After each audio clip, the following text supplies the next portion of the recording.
about what is your developing vision for Richmond Church.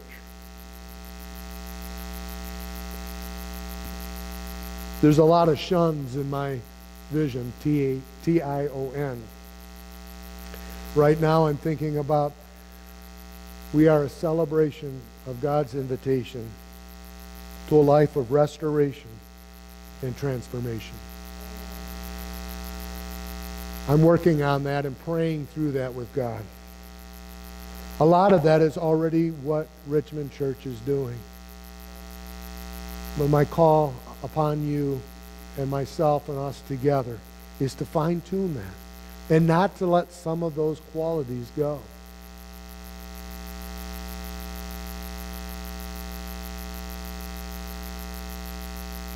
I want to share with you, too, that since I've been here, and I felt it as I